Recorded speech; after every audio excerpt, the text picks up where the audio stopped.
Hello friends, आज के इस वीडियो में हम बात करेंगे एक वेरी इंपॉर्टेंट टॉपिक पर।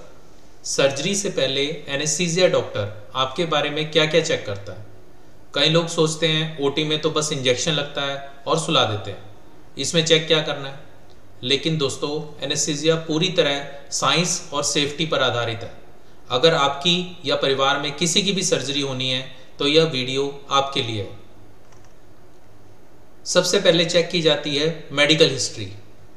एनेस्थीसिया डॉक्टर आपसे आपकी मेडिकल हिस्ट्री के बारे में कुछ इंपॉर्टेंट बातें पूछता है, जैसे आपकी पहले कोई सर्जरी हुई है या कोई ऑपरेशन हुआ है, पिछला कोई एनेस्थीसिया एक्सपीरियंस आपका कैसा रहा, यानी आपको पहले कोई अगर सर्जरी हुई थी तो उसमें एनेस्थीसिया किस तरीके से दिया गया था, यानी स्पाइनल या जनरल एनेस्थीसिया, या उस एनेस्थीसिया के दौरान दिए जाने के दौरान कोई आपको दिक्कत हुई हो, कोई आपको स्पाइनल डिफिकल्ट से लगा हो, तो ये सारी हिस्ट्री ली जाती है। इसके बाद आती है कि यदि आपको कोई एलर्जी हो गई थी ओटी में, अगर आपका पहले कोई ऑपरेशन हुआ हो या उसमें कोई इंजेक्शन से एलर्जी या कोई एंटीबायोटिक दी गई हो, किसी भी कारण से एंटीबायोटिक दी गई हो, उससे कोई एलर्जी हो गई हो, या कोई आपको फूड से कोई एलर्जी हो, इसकी हिस्ट्री ली जाती है। इसके बाद आता है आपकी जो मेडिकल प्रॉब्लम्स, यानी जैसे शुगर, हाई ब्लड प्रेशर, इनकी आपकी हिस्ट्री ली जाती है कि आपको ये प्रॉब्लम्स कब से हैं, या आप इनकी कोई मेडिकेशन ले रहे हैं या नहीं ले रहे हैं। अगर ले रहे हैं तो वो किस तरीके से लेते हैं, रेगुलरली लेते हैं या कभी कभी लेते हैं। कई लोग जो ब्लड प्रेशर की मेडिसिन होते हैं वो बड़ी इरेगुलरली लेते हैं, तो वो सब भी बताना ज़रूरी होता है, और साथ ही क्या क्या मेडिकेशंस ले रहे हैं। इसके बाद आता है एस्थमा या सीओपीडी, यानी आपको कोई पहले सांस की कोई दिक्कत है, कितना चलने फिरने में आपको सांस चढ़ जाता है, आप कोई इन्हेलर तो नहीं लेते, जैसे एस्थमा जो पेशेंट होते हैं वो इन्हेलर लेते हैं, तो उनका हमें जानना ज़रूरी होता है कि वो इन्हेलर किस टाइम लेते हैं, कितनी बार में उनको लेना पड़ता है दिन में। और इसके साथ साथ स्मोकिंग की हिस्ट्री हो जाती है, जो स्मोकर्स होते हैं उनमें सीओपीडी की प्रॉब्लम होती है, तो ये हिस्ट्री भी बहुत इंपॉर्टेंट होती है। इसके बाद आता है किडनी या लिवर की जो समस्याएं होती हैं। कईयों को किडनी में स्टोन्स होते हैं, या उनको किडनी की डायलिसिस पर होते हैं, किडनी खराब होती है, या कईयों के लिवर के टेस्ट खराब होते हैं, यानी कईयों को जॉन्डिस वगैरह होता है, पहले हिस्ट्री होती है, तो वो भी जानना बहुत ज़रूरी है। नेक्स्ट इंपॉर्टेंट जो आती है हार्ट डिजीज़, यानी आपको पहले हार्ट की कोई प्रॉब्लम तो नहीं है, कभी आपके छाती में दर्द तो नहीं हुआ, या आपको कभी हार्ट अटैक के कोई लक्षण आए हों, या हार्ट की कोई मेडिकेशंस चल रही हो, खासकर जैसे ब्लड थिनर्स होते हैं जो खून पतला करने की मेडिकेशंस होती हैं, वो तो नहीं चल रही हैं, या आपकी कोई इकोकार्डियोग्राफी हुई है, उसकी रिपोर्ट कहाँ पे है, वो पहले नॉर्मल थी या उसमें कोई दिक्कत थी, तो ये हिस्ट्री ली जाती है। नेक्स्ट इंपॉर्टेंट हिस्ट्री होती है फिट्स की। कई पेशेंट्स को फिट्स की प्रॉब्लम होती है, उनकी एंटी एपिलेप्टिक मेडिसिन चल रही होती है, तो वो हमें देखना होता है कि वो किस तरीके से वो मेडिसिन ले रहे हैं, रेगुलरली ले रहे हैं या नहीं ले रहे, लास्ट फिट उनको कब पड़ा था, उस तरीके की हिस्ट्री पूरी लेनी ज़रूरी होती है। और साथ में स्ट्रोक की हिस्ट्री, यानी कईयों को अधरंग की हिस्ट्री होती है, वो अधरंग जो अगर हुआ है तो वो किस वजह से हुआ है, यानी पैरालाइज, हाफ साइड जो बॉडी की है वो पैरालाइज हो जाती है, वो कितने टाइम से है, अब पेशेंट कितना चलता फिरता है या नहीं, ये सारी हिस्ट्री ली जाती है। दोस्तों, हर पेशेंट के लिए एक जैसा एनेस्थीसिया नहीं हो सकता। इन्हीं डिटेल्स के बेस पर जो एनेस्थीसिया की टाइप और जो मेडिसिन हैं वो डिसाइड की जाती हैं based on the history. Next is allergy testing. कई मरीजों को पता भी नहीं होता कि उन्हें किस दवा से एलर्जी है, इसलिए डिटेल हिस्ट्री में उनसे ली जाती है कि उनको कोई इंजेक्शन की एलर्जी, या किसी एंटीबायोटिक से प्रॉब्लम, या किसी स्पेसिफिक खाने से प्रॉब्लम। खासकर जैसे कई लोगों को एग से एलर्जी होती है, तो हमारी कुछ मेडिकेशंस होती हैं जिनमें एग की कुछ कंपोनेंट्स होते हैं, तो वो भी देखा जाता है कि कोई फूड से एलर्जी तो नहीं है। अगर एलर्जी की जानकारी मिस हो जाती है बाय मिस्टेक, तो ओटी में रिएक्शन हो सकता है, इसलिए एलर्जी हिस्ट्री लेना बहुत ज़रूरी होता है। एयरवे एग्जामिनेशन, यानी जो सांस का रास्ता है, यानी आपका ओरल कैविटी, जो एनेस्थेटिस्ट होता है वो पेशेंट का एयरवे जो है वो पूरा ध्यान से चेक करते हैं।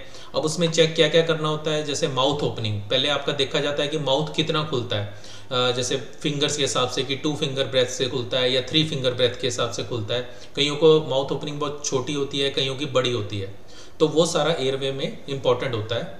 खासकर जब हमने जनरल एनेस्थीसिया देना होता है उसी के लिए मेन इंपॉर्टेंट होता है, क्योंकि उसमें जो मुंह के थ्रू एक सांस की पाइप डालनी होती है, उसके लिए सारा एयरवे चेक करना होता है। नेक्स्ट इंपॉर्टेंट चीज़ होती है टीथ कंडीशन, कि आपके कोई टीथ जो हैं वो ढीले तो नहीं है, लूज टीथ तो नहीं है, क्योंकि जब लैरिंगोस्कोप करेंगे या जो सांस की पाइप डालेंगे तो वो दांत जो है वो टूटने का रिस्क रहता है। या कहीं जो ओल्ड एज होते हैं उन्होंने डेंचर्स लगाए होते हैं, अब वो डेंचर्स जो होते हैं वो रिमूवेबल भी हो सकते हैं, फिक्स्ड भी हो सकते हैं, तो वो चीज़ हमें इन्फॉर्मेशन पहले ही पता होनी चाहिए, क्योंकि अगर रिमूवेबल डेंचर्स हैं तो वो ऑपरेशन में पहले निकालने होते हैं, निकाल कर ही आने होते हैं। Next is neck movement. Neck movement यानी जो नेक की मूवमेंट है, जैसे आप येस और नो मूवमेंट करते हैं, वो किस तरीके से होती है। खासकर आप देखे होंगे जो ओबीज पेशेंट्स होते हैं उनकी नेक मूवमेंट बहुत रिस्ट्रिक्टेड होती है, वो ज़्यादा मूवमेंट पीछे या आगे की तरफ नहीं कर सकते, तो उसमें भी एयरवे जो है वो डिफ़िकल्ट हो जाता है, खासकर ओबीज पेशेंट्स में।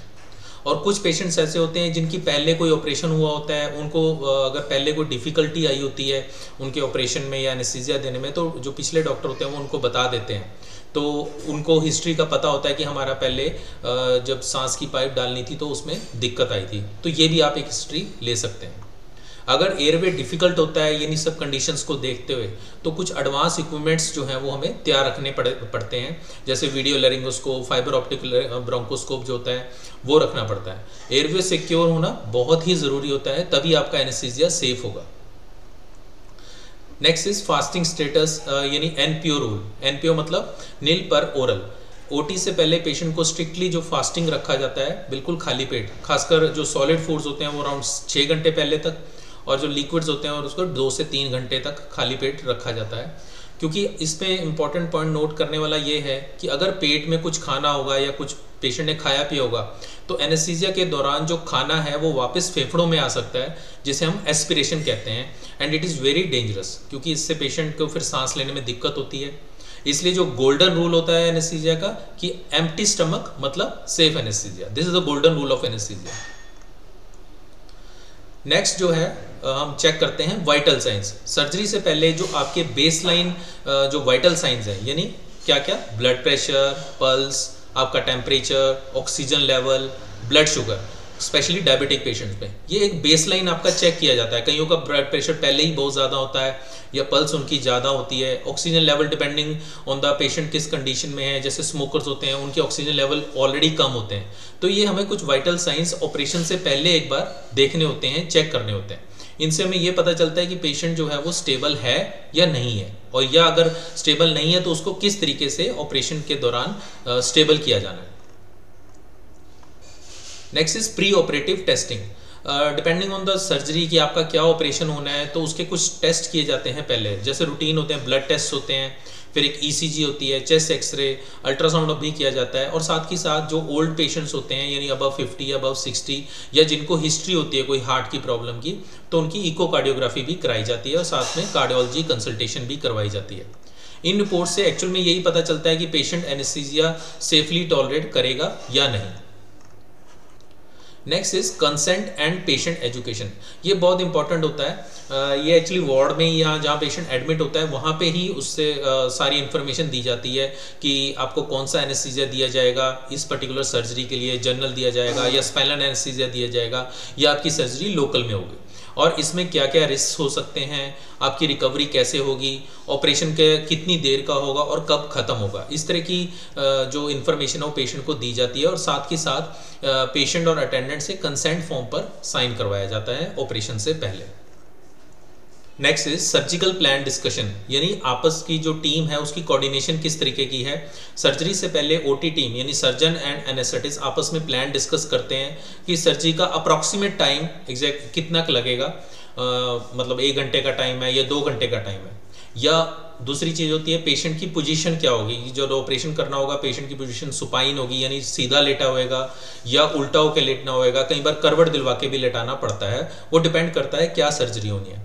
और साथ के साथ ये भी डिस्कस किया जाता है कि इस सर्जरी में ब्लड लॉस कितना हो सकता है, क्या हमें कोई ब्लड अरेंज करना भी पड़ेगा, जैसे कुछ सर्जरीज हाई रिस्क सर्जरीज होती हैं जिनमें ब्लड लॉस के चांसेस होते हैं, तो उसमें पहले ही ब्लड का अरेंजमेंट करना ज़रूरी होता है। इसके साथ साथ हमें ये भी देखना होता है कि जो हाई रिस्क सर्जरीज हैं उनमें हमें एक ड्रिप अलग से लगानी है, पहले जैसे रूटीन में एक ड्रिप सेट लगाया जाता है तो अलग से एक और ड्रिप तो नहीं लगानी है, या कुछ और मॉनिटर्स की रिक्वायरमेंट तो नहीं है, ये सब भी हमें डिस्कशन किया जाता है। ओटी टीम का कोऑर्डिनेटेड होना पेशेंट सेफ्टी के लिए बहुत ही ज़्यादा ज़रूरी है। तो दोस्तों ये थे वे सारे इंपॉर्टेंट चेक्स जो डॉक्टर्स एनेस्थीसिया देने से पहले ज़रूर करते हैं। ये स्टेप्स आपकी सेफ्टी के लिए ही होते हैं। अगर वीडियो इन्फॉर्मेटिव लगा हो तो लाइक, शेयर और सब्सक्राइब ज़रूर करें और कमेंट सेक्शन में ज़रूर बताएं आपका एनेस्थीसिया एक्सपीरियंस कैसा रहा। मिलते हैं अगले वीडियो में। Stay healthy, stay safe. Thank you.